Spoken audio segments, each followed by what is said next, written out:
Muslims believe the Quran to be the word of God as dictated to the Prophet Muhammad, while most Christians and Jews understand their holy texts to be authored by men inspired by God.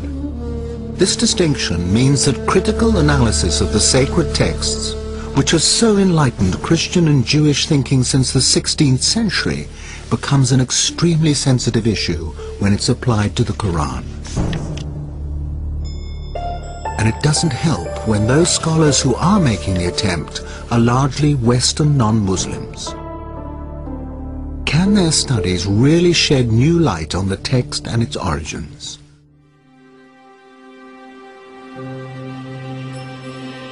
In 1972, during the restoration of the great mosque of Sana'a, capital of North Yemen, workers discovered a mash of old parchments in a loft between the inner and outer roofs. The entire load was stuffed into some 20 potato sacks, where it might have remained were it not for the arrival 7 years later of Dr. Geert Puin, a German scholar and Quranic expert. Puin immediately grasped the significance of the find. Working with a team of local assistants, he carefully prized the layers apart and fired off thousands of photographs. 4 fragments immediately caught Puin's attention. They contained the first and last chapters of the Quran, and unlike any other Qurans in existence, they were illustrated with architectural drawings of mosques. A vital clue to their origin. Because of its drawings, because of the art historical context, you can date this Quran very precisely to the time of Al-Walid. This is the reign between 705 and 715. The oldest datable Quran in the world, created some 70 years after the death of the Prophet. From the potato sacks, Puin identified fragments from nearly 1,000 different Qurans. Comparisons between them and the standard Cairo text in use today are startling. These early texts are written in a kind of shorthand with no vowel markings or distinguishing dots, which means that individual words can have up to 30 different meanings.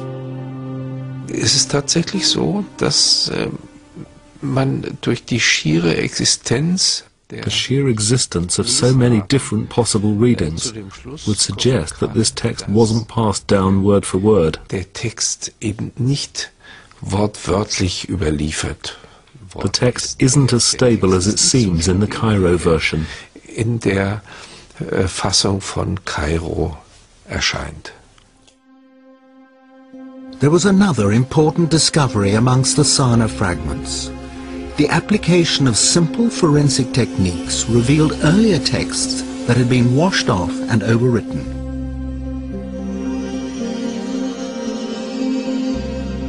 Although the hidden text revealed no contradictory meanings, words had been changed, verses and whole chapters rearranged.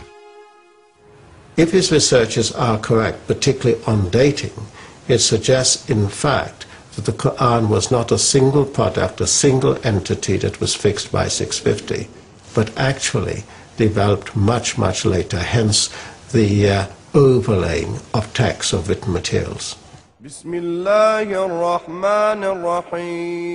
None of this phases Islamic scholars, past and present. They are adamant that the integrity of the text has been preserved through a strong oral tradition, and if differences occur in earlier written versions, they say these are due to regional and colloquial variations of the same words and phrases. We accept that there is a diversity from the very beginning on very marginal things. It's not changing, first, the central message of the Quran, the pillars of our faith. In 2001, another German study caused such outrage that all mention of it was banned in some Islamic countries. A book appeared written by an expert in early Semitic languages. It was so controversial that the author published under a pseudonym and will only speak on condition that his identity remains concealed. So gesehen ist es unbedingt erforderlich, den Koran neu zu lesen. In order to understand it correctly, we need a fundamentally new interpretation and reading of the Quran. Dr. Marcus Gross helped to translate the book from its original German into English and is willing openly to express the author's views. Es wurde schon gesagt, 20%, ich würde sagen 25%. About a quarter or a fifth of the Quran contains unintelligible words or words which don't make real sense. That number can be vastly reduced with a knowledge of Syriac to, let's say, 5%.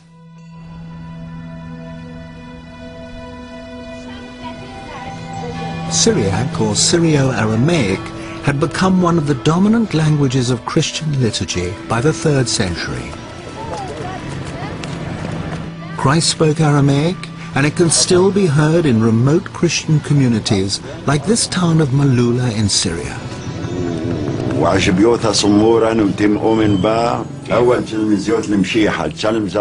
But at the time of Mohammed, Syrio-Aramaic was the major written and cultural language of the whole region. Written Arabic was in its infancy. Wir haben bis zum Koran einige Inschriften. There are pre-Islamic inscriptions in Arabic, very short texts, but the first real book written in Arabic is the Quran. But you're saying the Quran is written in 2 languages. Ja, ich würde sagen, es gibt ja kaum eine Kultursprache von... In many areas in the world, languages mix constantly, all the time. Denn eine... To make it understandable to a speaker of English, you have to go back about 1,000 years. Imagine the Anglo-Saxon peasant talking to his master, who was a Norman and spoke a mixed language of French and an Anglo-Saxon. And you could only understand that mixed language with a knowledge of both. Muslim scholars of the past had the confidence to acknowledge foreign words in the Quran. In the 10th century, Al-Tabari, one of the most respected commentators, identified Hebrew, Latin, Greek, Persian, Abyssinian and Syriac words. The difference, though, is that Luxembourg is claiming new meanings that have never been suggested before. How can one German professor challenge the collective judgment of more than 1 billion people, and on what basis? What method does he use? Ich bin natürlich bemüht, zunächst einmal eine arabische Lesung und eine arabische... Whenever I try to find a solution for an unclear passage, the first step is to try to find an overlooked meaning of an Arabic word which is not used today but which can be found in old dictionaries, something that the commentators didn't consider. Only if that is not possible, I take into consideration the meaning of the root, of the corresponding root in Syriac, or a possible misreading. Misreading in this case means that undotted text was dotted wrongly. Then there's also the possibility that a Syriac letter was by mistake written within an Arabic text. Using these methods, Luxembourg examined some of the most obscure passages of the Quran.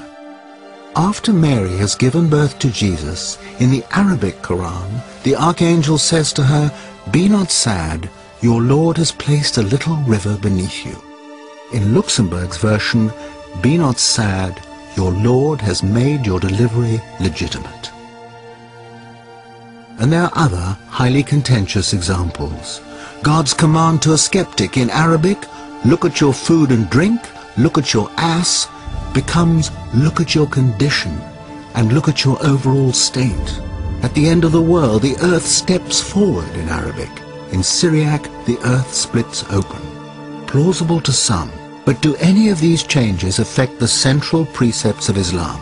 Or is Luxembourg just adding a little poetic color here and there? Was soziale Gepflogenheiten angeht, wie zum Beispiel... It's certainly not key precepts like the existence of God or afterlife, which is challenged by my interpretation, but many everyday customs. One example is the veil. The Quranic verse adduced to prove their position talked about humur, which had to be beaten on the pockets. The sentence was a bit obscure. It's usually rendered that it means cover your head and your cleavage. And if you have a look at the chador, the veil in Iran, for example, that's exactly what is covered. Aramäisch Gmar, Dann verstehe ich ein Gürtel. But with my Syriac interpretation of the verse, my translation is, put your belt around your hips. And the belt was a sign of chastity, also especially used by monks. So that makes it much more meaningful.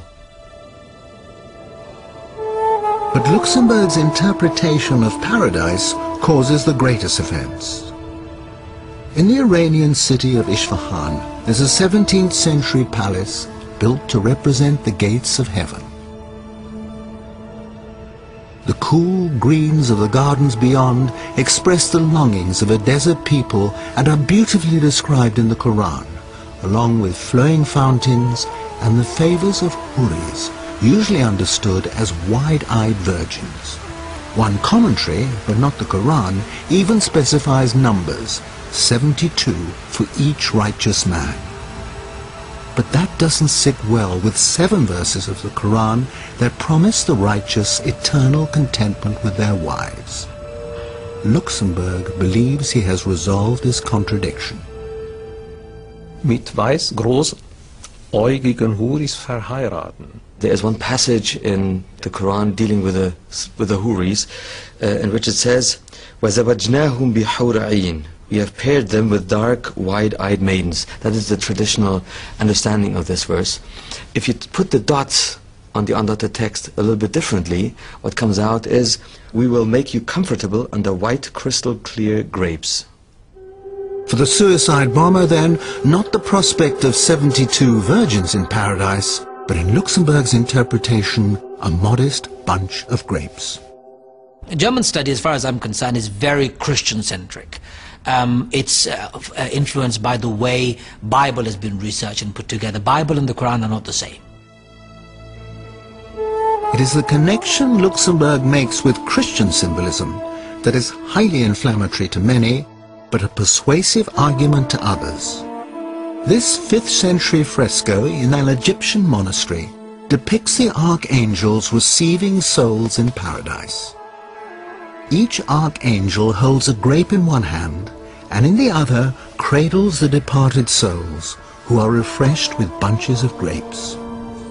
The grape motif is repeated in the vestments of the priests of the Syrian Orthodox Church, all relating back to Christ's promise to his disciples at the Last Supper that he will not drink again of the fruit of the vine until he is reunited with them in his Father's kingdom. If foreign words were in the Arabic dictionary at the time of the Prophet, surely they had evolved into an Arabic meaning. So that particular word, even if it is Syriac, must be understood in the way the Arabs understood them.